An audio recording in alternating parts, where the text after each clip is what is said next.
We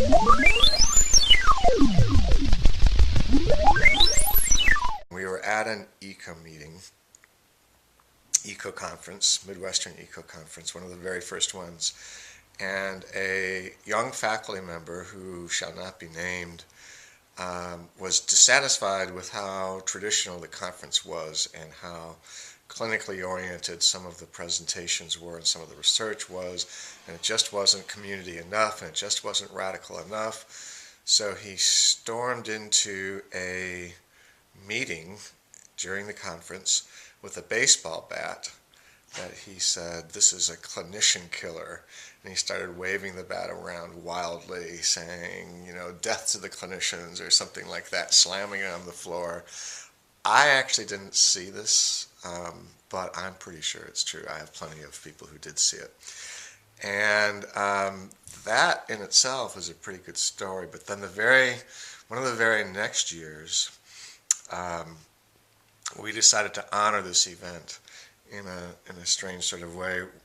A lot of us at Michigan State had, in the psychology program, in the ecological psychology program, did play on a softball team, and we were a fairly successful softball team. So we had these trophies of people with baseball bats in their hand, and we took the plaque off that had said, Lansing, Michigan, Class A, softball champion 1980, and replaced it with a plaque that said the blank blank person's name, the blank blank Memorial Clinician Killer Award, guy with the baseball bat, and decided to present it to the most radical presentation of the conference.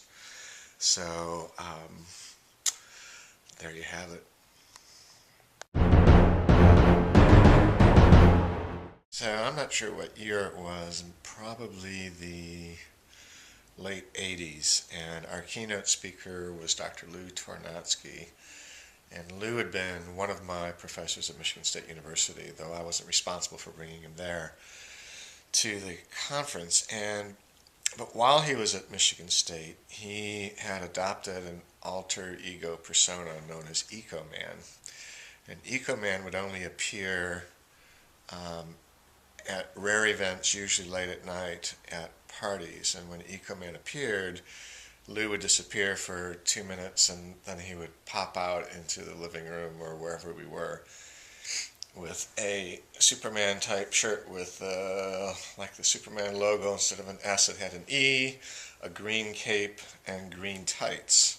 And everybody would go, "It's Eco Man." So that was our Michigan State tradition, and which we, of course, enjoyed a lot. But this is one of those things that doesn't transfer all that well necessarily, because when so we had him give a keynote at the conference. I think this was actually even on a stage in some conference center. And he did his thing, and then somebody came out to introduce the next speaker or to move us along to the next thing. And about 30 seconds later, a minute later, Lou comes bounding back on the stage in his Eco-Man uniform, which by now there's lots of holes in the green tights. He's kind of outgrown the whole thing.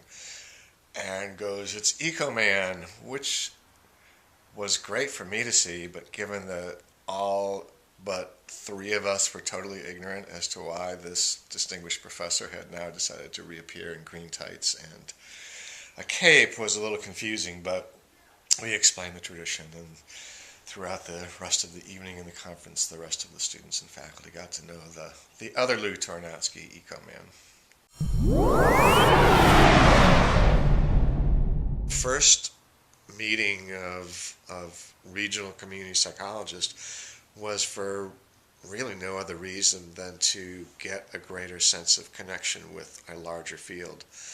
And it wasn't intended to be a place to show off your work as much as a chance to feel that you're not alone in the world. So I think the first one was at Michigan State, I do know that, and I was a student at Michigan State at the time in the late 70s, 77 or 78, I can't remember which it was. And we simply, I guess by letter, by phone call, called the program directors at the other schools, said, "Why don't you and your students come over for a weekend and we'll just talk. We'll sit around and chat. Everybody stayed, every students and faculty stayed in other students and faculty's houses, spent the night there. Um, and presentations, such as they were, really all they were, as I recall, is we put signs on doors that just named an issue, and if you wanted to go talk about that issue, you'd go in that door. But it was really designed to ask each other, well, what are you doing? And how are you doing it? And how do you think about this issue? And what methods do you use? And it really felt like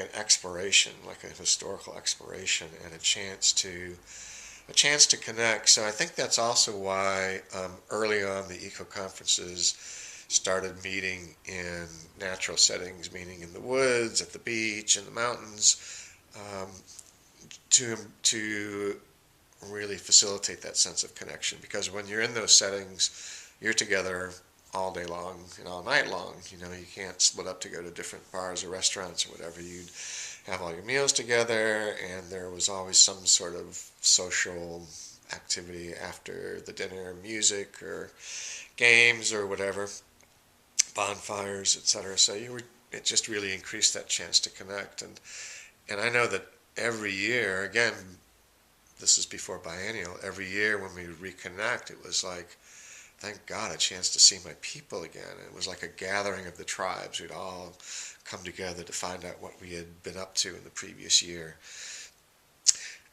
And I think for a long time there was an interest in keeping it at that level of just, this is more important to build community than it is to make a professional presentation. And we also wanted it to be informal so that students would not be intimidated about presenting, that it's a relaxed atmosphere where you're really there just to get input, get feedback, not so much to show off and to put your best foot forward. This isn't a job market sort of situation. This is a chance to make friends, meet new colleagues. And I know that over the years, many of the people that are an important part of my professional network, social professional network, were people that my initial connection with them was at meetings like that, whether it was in one of those rooms with a name on the room or whether it was at the bonfire later in the evening. Those relationships just became really important to my development as a community psychologist, my identity as a community psychologist, and my connections with other people like that. I think the contrast between the outdoor natural settings and the urban campus settings, again, advantages to each. I do like being together in one group and having that communal experience, but the urban settings do offer chances to connect more with local community organizations and getting them involved and exploring what's happening with respect to social issues in each setting. So students will decide, and I'm sure it'll be good however it happens.